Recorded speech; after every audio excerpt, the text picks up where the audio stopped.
এই গরিব লোকটা এই দোকান থেকে কিছু জিনিসপত্র কিনতে থাকে। তখনই মেশিন থেকে একটা আওয়াজ আসে আর স্ক্রিনের মধ্যে ভেসে ওঠে 1 মিলিয়ন কাস্টমার। এরপর ম্যানেজার লোকটাকে বলছিল, কনগ্রাচুলেশন, আপনি 10 লাখ টাকা জিতে গেছেন। তখনই দূরে দাঁড়িয়ে থাকা একটা মেয়ে লোকটাকে কনগ্রাচুলেশন জানাচ্ছিল আর নিজের মোবাইল দিয়ে ভিডিও করছিল। এই গরিব লোকটা তো বিশ্বাসই করতে পারছিল না যে সে 10 লাখ টাকা জিতে গেছে। এরপর লোকটা ম্যানেজারকে জিজ্ঞেস করে, আমি এই 10 লাখ টাকা কিভাবে নিতে পারি? তখনই ম্যানেজারের মধ্যে একটা লোভ এসে পড়ে। সে লোকটার হাত থেকে টিকিটটা নিয়ে লোকটাকে বাইরে নিয়ে যায়। লোকটা তো ম্যানেজার কাছে তার জিতা টাকা চাইছিল, কিন্তু ম্যানেজার লোকটাকে $50 দিয়ে এখান থেকে বের করে দেয়। লোকটা বলছিল, আমি $50 নেব কেন? আমি তো 10 লাখ টাকা জিতে গেছি। ম্যানেজার বলে, তোমাকে কে বিশ্বাস করবে? এখনই এখান থেকে চলে যাও। এখন এই গরিব লোকটাও ভাবছিল, যাই হোক, কিছু না পাই $50 তো পেয়েছি, এটাই আমার জন্য অনেক। তো গরিব লোকটা যাওয়ার সময়ই একটা কোট প্যান্টের দোকান দেখতে পায়, যেখানে কোট প্যান্ট ডিসকাউন্টে দেওয়া হচ্ছিল।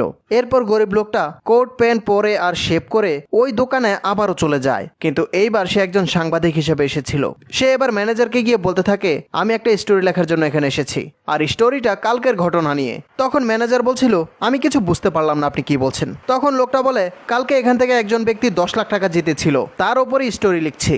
ম্যানেজার তো এবার এই কথা শুনে খুব ঘাবড়ে যায়, ভাবছিল এই সাংবাদিক কি করে এই ঘটনা জেনে গেল। তো ম্যানেজার ঘাবড়ে গিয়ে বলছিল, হ্যাঁ, আমি এর জন্য অনেক খুশি হয়েছি। এটা শুনে সাংবাদিক বলে, তাহলে কি আপনি তাকে তার টাকা বুঝিয়ে দিয়েছেন? তখন ম্যানেজার বলছিল, না, কিছু পেপার ওয়ার্ক বাকি রয়েছে, এগুলো শেষ হলেই আমি তার টাকা দিয়ে দেব। আর আমার বিশ্বাস আছে ওই গরিব লোকটা নিশ্চয়ই তার টাকা নিতে দ্বিতীয়বার এখানে আসবেই। কিন্তু তখনই সাংবাদিক বলছিল, সে আমাকে বলেছে সে এখানে দ্বিতীয়বার আসতে চায় না। তখন ম্যানেজার বলছিল, আমি কি এই টাকাগুলো আপনার হাতে দিয়ে দিতে পারি? তাহলে আপনি নিয়ে তার হাতে বুঝিয়ে দেবেন। আমি আপনাকে এর বদলে এক্সট্রা কিছু টাকাও দিতে পারি, কিন্তু আমাদের দোকানের ব্যাপারে কিছু ভালো আর্টিকেল লিখতে হবে। তখন সাংবাদিক বলে, ঠিক আছে, আপনি আসলেই মানুষকে খুশি করার বুদ্ধি জানেন। আর এইভাবে চালাকি করেই লোকটা তার টাকাগুলো উঠিয়ে নেয়। এই চোরটা বৃদ্ধ লোকটার গায়ের উপর পানি ফেলে দেয় আর পরিষ্কার করার বাহানায় বৃদ্ধ লোকটার ব্রিটকেসটা চুপচাপ চুরি করে নেয়। আর যখনই চোর এই ব্রিটকেসটা খুলে ফেলে, তখন এখানে অনেক টাকা ছিল আর এর পাশাপাশি একটা ইনহেলারও ছিল। তো এদিকে বৃদ্ধ লোকটা তার ব্রিটকেস খুঁজতে থাকে, কিন্তু দেখতে পায় তার ব্রিটকেস এখানে ছিল না।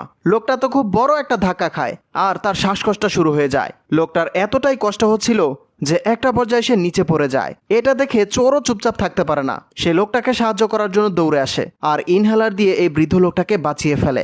এরপর ছেলেটা বৃদ্ধ লোকটাকে তার ব্রিটকেস ফেরত দিয়ে বলছিল, আমি একজন চোরের কাছ থেকে আপনার ব্রিটকেসটা ফিরিয়ে এনেছি আর এর ভেতরে অনেক টাকা আর ইনহেলারটা পেয়েছিলাম, তাই আপনাকে বাঁচাতে পেরেছি।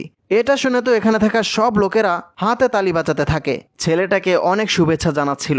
কিন্তু ছেলেটা তবু এখান থেকে চলে যাচ্ছিল, কিন্তু বৃদ্ধ লোকটা পেছন থেকে ছেলেটাকে ডাক দেয়। এটা শুনে তো ছেলেটা ভাবছিল, এবার হয়তো আমি ধরা খেয়ে গেছি। কিন্তু বৃদ্ধ লোকটা ছেলেটাকে তার কার্ড দিয়ে দেয় আর বলতে থাকে, আগামীকাল তুমি আমার সাথে আমার বাড়িতে এসে দেখা করবে। এর পরের দিন ছেলেটা বৃদ্ধ লোকটার বাড়িতে যায়। তখনই বৃদ্ধ লোকটা ছেলেটাকে বলছিল, আমার একজন ইমানদার লোকের দরকার ছিল, যে কিনা আমার সমস্ত বিজনেস সামলে নিতে পারবে আর আমি তার উপর বিশ্বাস রাখতে পারবো। আর তুমিই সেই ছেলে, তাই আজ থেকে তুমি আমার পার্সোনাল অ্যাসিস্ট্যান্ট। তখন এই ছেলেটা বলছিল, স্যার, আপনি চাইলেই তো আমাকে টাকা দিয়ে সাহায্য করে ফেলতে পারতেন। আর এটাই ছিল বিশ্বাস।